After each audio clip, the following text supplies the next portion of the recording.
Hi, welcome to America Uncovered. I'm your host, Chris Chappell. Over the last few weeks, you've probably heard about QAnon.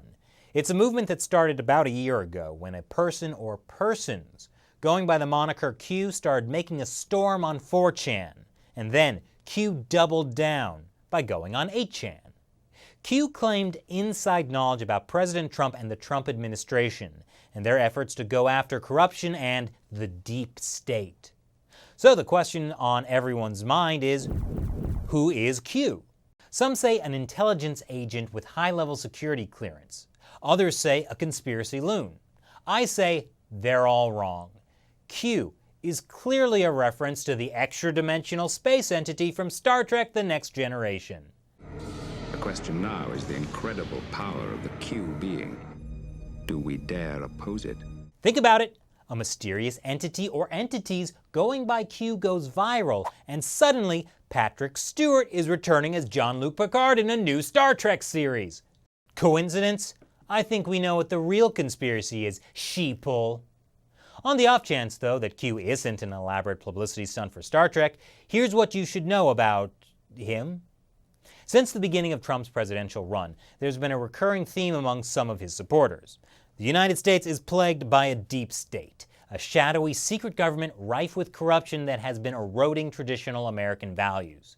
It's an idea Trump himself played up in the election, as you can see in these campaign ads. Our movement is about replacing a failed and corrupt political establishment with a new government controlled by you, the American people. It's a global power structure that is responsible for the economic decisions that have robbed our working class, stripped our country of its wealth, and put that money into the pockets of a handful of large corporations and political entities. Politicians using power for personal gain? I can see why this resonates with people. The Q phenomenon began in October 2017. President Trump was taking a photo with senior military staff, and then he made this cryptic remark. You guys know what this represents? Tell us, sir. Maybe it's the calm before the storm. What storm, Mr. President? You'll find out. I don't think he's talking about Taco Tuesday. That same month, Q appeared on 4chan with posts like this, claiming to be informing the public of President Trump's counter-coup against the deep state. For instance, HRC detained, not arrested, yet. HRC is Hillary Rodham Clinton. Also, it refers to Mockingbird, an alleged CIA plan that started in the 50s to infiltrate and influence the media. I get it. To kill a mockingbird was a warning. Atticus Finch, another songbird. Scout, like the military. Boo Radley, like ghosts? We're through the looking glass here, people. The mainstream media largely ignored Q until recently. Of course, that's because the media is controlled by the Mockingbird program, controlled by the CIA, according to Q. Anyway, the media coverage of Q has largely been mocking. They've been calling Q a conspiracy theory, like Pizzagate, but worse. And you know, the best way to dispel the idea that the media is controlled by shadowy forces out to get Trump is for all the media to decide in the same week to attack Q, after ignoring it for the better part of a year. Some think Q refers to Q security clearance, the highest level of clearance in the FBI. Wait, what's that, Shelley? Not the FBI. It's the highest level of clearance in the Department of Energy? So, current Secretary of Energy and former Dancing with the Stars contestant Rick Perry could be Q? Green Acres is the place to be. Farm living is the life for me. I love America. What were we talking about? Oh, right, Q. Q could also be a reference to Q from James Bond, the guy whose technology helps James Bond defeat the bad guys. But, I mean, come on, extra-dimensional space being? Man, what a great show. Still others suspect Q might be someone in the Trump administration, using the forums on 4chan and 8chan to communicate directly to people without having to go through the spin of mainstream media. Which, on the one hand, okay, sure. On the other hand, there are so many other places on the internet that are not the mainstream media or 4chan. But the sad part is, when 90% of all media is controlled by the same 5 megacorporations, the idea that an institutional bias might block out truthful reporting is really not that far-fetched. But does Trump really need Q? Doesn't he have Twitter? Well, even in his late-night tweets, Trump hasn't confirmed or denied the validity of Q. So there's no reason to think Q is some official channel.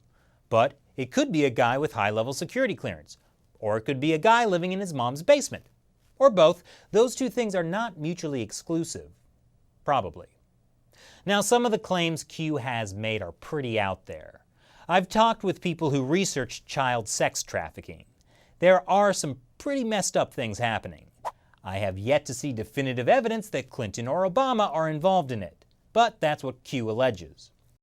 Another thing Q talks about is the Russia investigation, but a lot of that also sounds like a conspiracy theory, like that Robert Mueller might secretly be working with Trump to bring down Hillary Clinton. I guess it could be true, I just haven't seen any evidence of that. Then there are the conspiracy theories about the conspiracy theories, like that Q is just 4chan pulling a prank on older conservatives, the ones who have started showing up at Trump rallies supporting Q. This is a theory that's gaining traction on 4chan.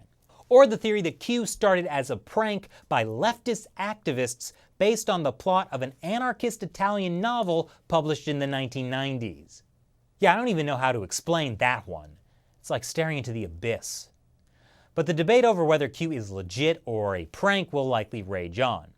For the most part, Q doesn't make specific predictions, but provides context and analysis. His followers call themselves bakers because they're putting together the breadcrumbs, which makes me wonder if they understand baking, because if you already have breadcrumbs, that means the bread is already, you know what, never mind. But the idea is that sooner or later, Trump will successfully dismantle the deep state, and all of Q's predictions will be validated. But that day certainly has not arrived. But even so, QAnon seems to have a significant following. According to this Vox article, it has more than 50,000 followers on Reddit. 50,000 followers is either a lot or a little, depending on your perspective. Sure, it's only a tiny fraction of the number who get their news from mainstream media, but it shows there are lots of people who would rather trust an anonymous guy on an internet forum than teams of reporters with decades of journalism experience. And that's in a way understandable, because the big media companies, even though they have lots of talented individual reporters, are doing a worse and worse job covering the news.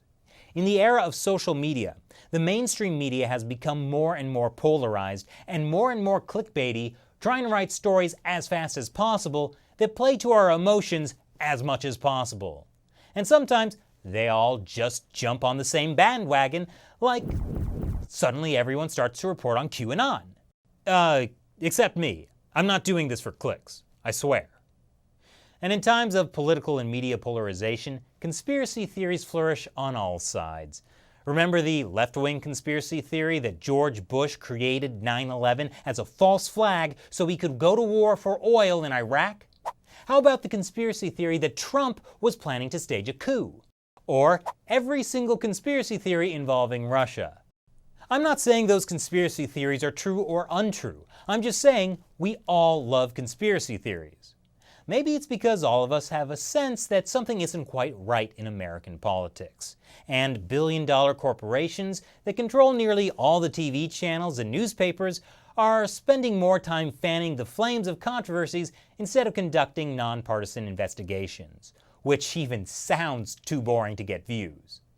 So maybe this has pushed Americans to flock to alternative sources of information, even if those alternative sources aren't always accurate. But there's one thing I agree with Q on. Q always says, do your own research. Don't take anyone's word for it. Dig deeper. Think for yourself. Just because someone can point a camera at themselves and put a video up on the internet, that does not make them a trustworthy source. Except for me. You can trust me. In fact, never mind. Stop researching and reading and just watch America Uncovered and China Uncensored. So what do you think about Q? Leave your comments below. All I can say is I can't wait for the new Star Trek series. I mean, Trump has been talking about setting up a space force. Maybe this is all connected. Wait, why didn't I see this before? Q, Star Trek, the Space Force, the Deep State? Trump is going to reboot Deep Space Nine. And if you like this kind of expert analysis on hot-button issues, may I remind you that America Uncovered is supported mainly from viewers like you. If you can, head over to our page on the crowdfunding website Patreon and support us with $1 or more per episode. The link is below. No billionaires funding this show, I can tell you that. Once again, I'm Chris Chappell. Thanks for watching America Uncovered.